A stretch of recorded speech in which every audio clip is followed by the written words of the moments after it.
শিবির মানেই বিশ্বাসের একটা স্থান, শিবির মানেই আত্মবিশ্বাস, শিবির মানেই নৈতিকতা। এসএসসি এবং দাখিল পরীক্ষায় যারা এ প্লাস পেয়েছেন তাদেরকে ইসলামী ছাত্র শিবির ঢাকা মহানগর দক্ষিণের উদ্যোগে সংবর্ধনা দেওয়া হবে। এই সংবর্ধনা অনুষ্ঠান ঘিরে এখানকার শিক্ষার্থীরা কি বলছেন সেটি জানার চেষ্টা করব, জানাবো আপনাদের। এখানে আসলে কোনো রাজনৈতিক বক্তব্য দেওয়া হয় নাই, এখানে আসলে আমাদেরকে বোঝানো হইতেছে যে আমরা কিভাবে নিজেদের স্বপ্ন পূরণ করতে পারবো, সামনের দিকে এগিয়ে যেতে পারবো, আর সবকিছু আমাদের মানে আমরা যাতে ইন্সপায়ার হই এরকম বক্তব্য দেওয়া হইতেছে।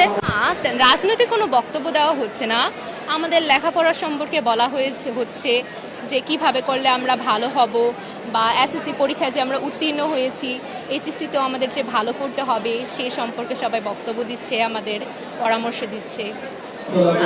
আলহামদুলিল্লাহ, অনেক ভালো লাগছে, একটা ভালো রেজাল্ট করতে পেরে এরকম সংবর্ধনা, এটা অনেক আনন্দের ব্যাপার। আর বাংলাদেশ ইসলামী ছাত্র শিবির এরকম একটা আয়োজনের ব্যবস্থা করেছে আমাদের জন্য, আমরা সত্যি অনেক আনন্দিত, খুবই ভালো লাগছে। সামনে আরও মনে হয় ভালো লাগবে, আমাদের জন্য বিভিন্ন উপহারের ব্যবস্থা করা হচ্ছে, আমি খুবই আনন্দিত। প্রথমবার মতো আমি মনে হচ্ছে এরকম অনুষ্ঠানে আসতে পেরেছি, এটা পাবলিক একটা অনুষ্ঠান। আগে তো এরকম অনুষ্ঠানে সাধারণ জনগণ আসতে পারতো না, তাও এই অংশগ্রহণ আমার কাছে খুবই ভালো লাগছে। আগামীতে আরও এরকম বেশি বেশি অনুষ্ঠান যাতে হয়, তাই এটাই আশা করছি। ভালো রেজাল্ট করতে পেরেছি, সবাই সংবর্ধনা দিচ্ছে, খুবই ভালো লাগছে।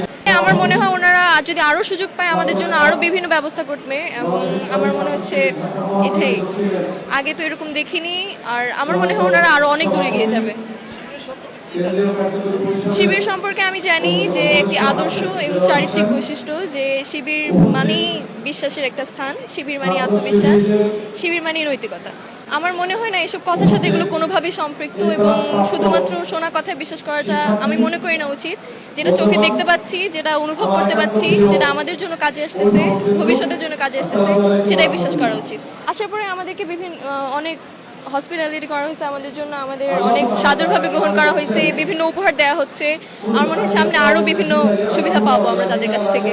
আমার মনে হয় আরও পার্টিসিপেশন দরকার, নারীর আরও পার্টিসিপেশন দরকার। এখানে যেমন বিভিন্ন পুরুষ স্বেচ্ছাকর্মী আমরা দেখছি, আমার মনে করি যে নারীদের এখানে অংশগ্রহণ দরকার। স্বেচ্ছাকর্মী হিসেবে নারীরা হলে এখানে আরও সমান অধিকারের ব্যবস্থাটা হতো আর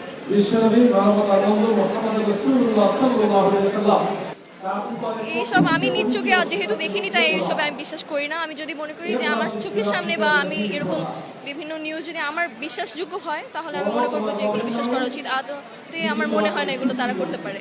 এখানে আসলে কোনো রাজনৈতিক বক্তব্য দেওয়া হয় নাই, এখানে আসলে আমাদেরকে বোঝানো হইতেছে যে আমরা কিভাবে নিজেদের স্বপ্ন পূরণ করতে পারবো, সামনের দিকে এগিয়ে যেতে পারবো, আর সবকিছু আমাদের মানে আমরা যাতে ইন্সপায়ার হই এরকম বক্তব্য দেওয়া হইতেছে।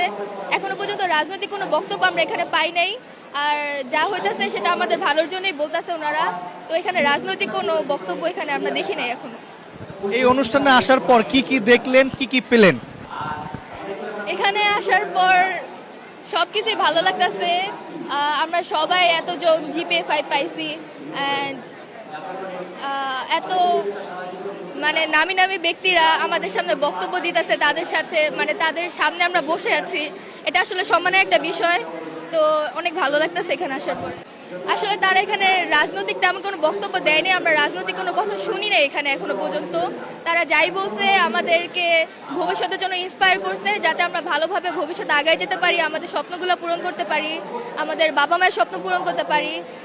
তো তারা আমাদেরকে মানে বুঝাতে চাইছে যে তারা আমাদের সবসময় সাথেই আছে, তারা আমাদের সবসময় ইন্সপায়ার করার জন্য সাথেই আছে, এটাই।